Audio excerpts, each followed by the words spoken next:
guys, I know I was meant to make this video a while ago, but it's just taken me so long because I've been so busy with moving from sunny Sydney to rainy, gloomy London, I guess. The weather's not too bad, I quite like the cold.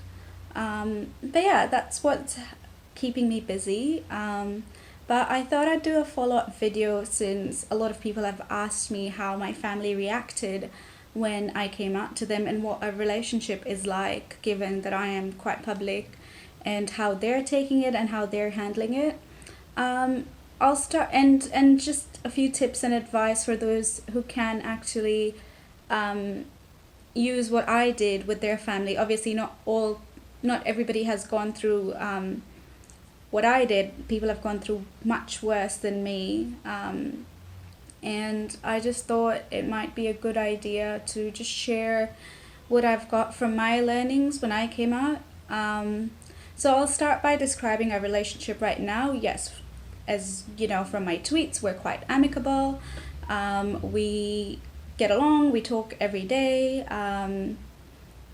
My brother and I are really close, so he's always been my support system throughout all of this. He's ready to listen to me even when I don't agree with him. But for the most part, my family and I, we do talk. We have phone calls sometimes, but we've maintained a certain kind of distance. They haven't quite accepted me as who I am and cherished it. They're accepting, or they're tolerating. They haven't been very verbal about it anymore. They haven't called me a disappointment. I know they were really ashamed when I first came out to them, or when I first actually came out in public. But as of now, I think we're doing really well. Every time like a topic of religion comes up, I don't think I usually stay quiet in the group chat, and I don't talk about it, and I refused. I basically had to tell my mom not to send me any of the Islamic forwards because I didn't want them. I felt like I was being disrespected, or they weren't being cautious about how I would feel, given I've left and they haven't fully accepted it. But I think we're all getting to a point where we're all learning our limits and boundaries, and then it's just reinforcing it over and over. And if we get into a discussion, it gets heated up, we take some time off. Like I take a bit of time off. Or my brother's usually holding us all together. He's my oldest brother, is amazing.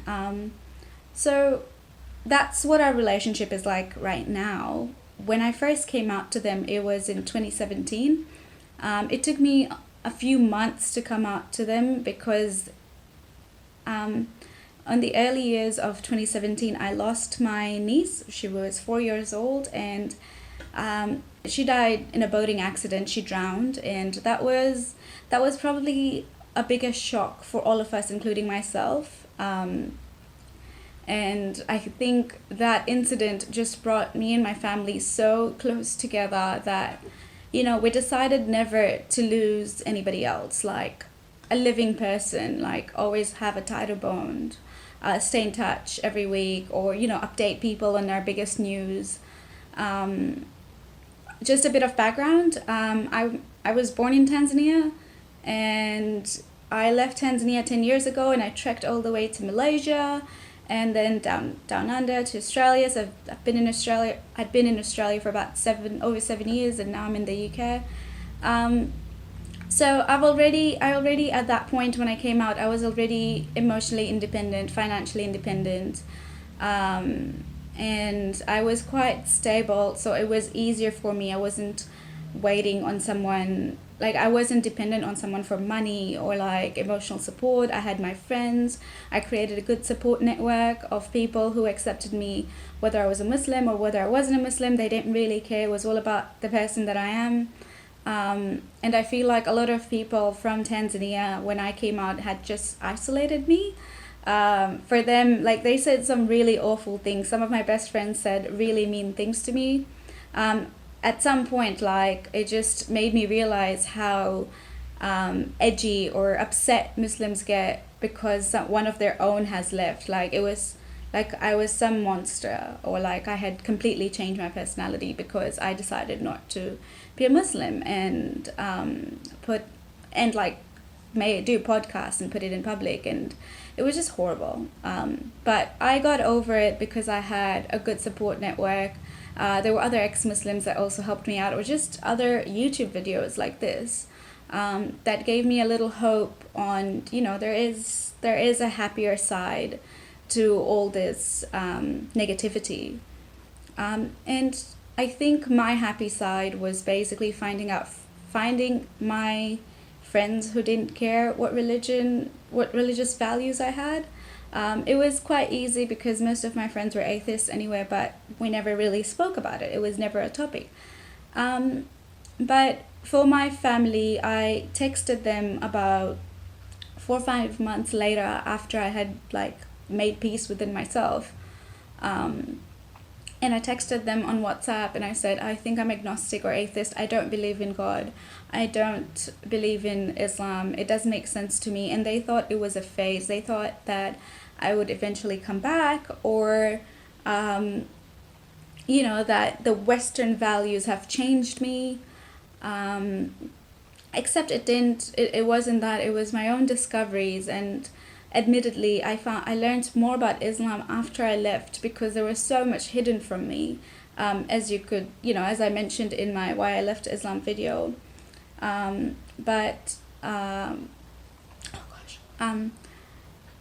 So I started learning more about it, and I think to me it was, I got my peace a month before I told my family, because I wanted to make sure that I was okay with it first. When I told my family, they were in denial for a very long time, for about 8 months, before I actually did a public podcast. Even when I did a podcast, my family thought, hey, it's still a phase, it's going to go away. But it took a lot of training and just talking to them on how they can respect me, regardless of whether it's a phase or whatever it is still my decision right now, and I want to be treated right. I did isolate them. I stopped talking to them about 6 weeks before I came out, so I wasn't talking to my family. But after my podcast and after, my family or my brother heard all of it, he realized that there was a big component that I thought was missing in my life, and that was their presence, and that is very true. Even though I've been alone since I was 16, I did miss a lot of, the photos of my nieces, my other nieces, just people growing up, my baby sister who's now 12 or 11, I think, and just all those memories. It's just really hard to let go. There's a gap that can't be filled by anyone, unless you're lucky and you don't have that gap. For a while I didn't have that gap until I started missing a lot of the kids, my nieces, and I'm I want to watch them grow up.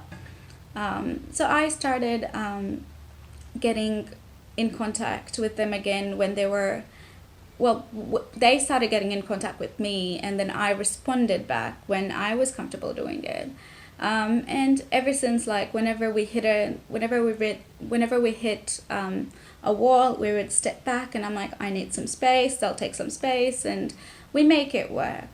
But I think the biggest thing that I keep telling myself is that it's not easy for them as well to accept something that is very unknown to them. And I feel horrible imposing them to accept me completely, because I don't accept them completely. I think what they hold so dearly is completely wrong. So as much as I accept them as people and who they are, I don't respect their belief system. And just like they don't accept mine, and we just kind of have to make it work. The question that I've been asked from a lot of young girls on Faithless Hijabi is, I can't come out to my parents, they'll disown me, I don't know how to do it, or what do I do if I need to run away? So these are all separate questions, but I hope what I say next might help you in some way or the other. One, your safety is more important than anything else. So if you don't have enough money, if you're not financially independent, and you basically don't know what you're going to do next if you leave the house, don't do it yet. Wait until you've finished your degree, or until you've gotten a job, until you've made a life for yourself outside your family, and then make those steps. And I think what might also help you is, instead of coming out completely, which I know how it feels coming out completely, what I initially did was I started rooting for gay rights. And despite being a Muslim, I was like, no, people need to live the way they want to live, and it's nobody's choice to tell them if they're not hurting anyone else or themselves. It's entirely up to them. So I started implementing, or started kind of talking about ideas that were different than what they had known. And they knew that a challenge was coming in front of them every time I spoke, and I started making a bit more sense, and they could kind of understand where I was coming from. And, maybe just challenging a bit of ideas might help, but do it very carefully. I always try using a more scientific or human empathetic approach, which works in my case. But regardless of all of that, like, I know what it feels like living a double life. Even if I didn't live with them, I still had to pretend to like fast or like pray, and I didn't. And it was like they don't live with me, but I still I'm such a bad liar. So it was really hard for me. But I hope like other people who live at home can find some sort of peace or an easier way to do it. So I guess my next advice would be, well, after you've known that you have your financial independence and everything, how do you come out to them? I think a good time would be maybe not at a happy time, or maybe not at a big festival or a big family gathering, but maybe start talking to your siblings first. Tell them how you feel. See if they can keep a secret, or see what their reaction is. I feel sometimes the younger generation can relate to you more than the older generations. And then maybe, once you have make your sister or your brother an ally. And then once you have created those allies, when you do come out to your parents, who I imagine can sometimes not react very well, at least you'll have someone's support. But in the event that you don't have that support, in the event that you don't have that relationship when you come, like that support system when you come out, or that just the encouragement, just remember that in the end you have to put yourself first, in every aspect, from how you act to like what is good for you. It's always the airplane emergency theory. You need to put a mask on yourself before you put it on other people. So take care of you first. If you're in the way of physical, if you feel like you'll be assaulted physically, then maybe text them, create safe distances, text them. Don't actually come out very bold, because I don't want you to get hurt.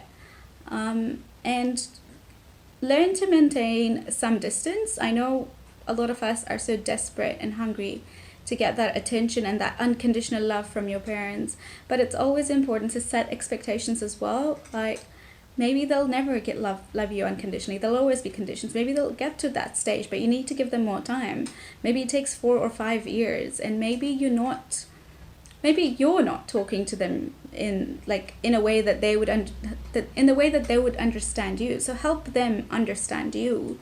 There's only so much you can do, though, in the end, right? There's only so much of push that you can give them. But, I hope that, eventually our parents or our families will come around to at least understand that family always comes first. Like, these are people that are meant to protect you.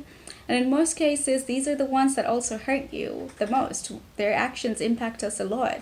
And you have to understand that, it's not just one way, it's the other way as well. Our actions impact our families as well. I know when I came out, a lot of people that knew my family were very mean and very judgy, and I am kind of an embarrassment despite being a golden child from having done multiple degrees and getting a good job. I was a golden child, and now I'm the black sheep. They don't understand the anxiety and the PTSD I go through sometimes. But in the end, I just have to take care of myself. So if there's something I don't want to disclose to them, I don't. And just giving them the benefit of the doubt, it helped me find some peace with our kind of working relationship. That's pretty much all I have for today. If you have any specific questions, message me on Twitter. I don't usually, I never really look at my YouTube comments because they're also, a lot of them are quite mean. But message me on Twitter. I usually have it filtered. I usually have a filtered inbox, so all the negative messages are kind of filtered away. But if you have any questions, Twitter, Facebook, message me, or even Reddit. I'm on Reddit as well.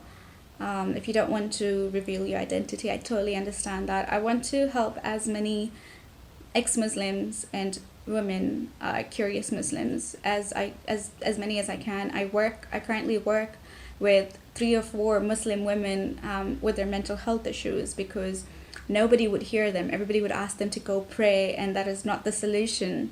That really does not help, because I know what anxiety feels like. I've felt it firsthand, and I'm unapologetic about my mental health. I'm very open about it. I talk about it. My employers knew about it, and I am not scared to open up and talk about it in public.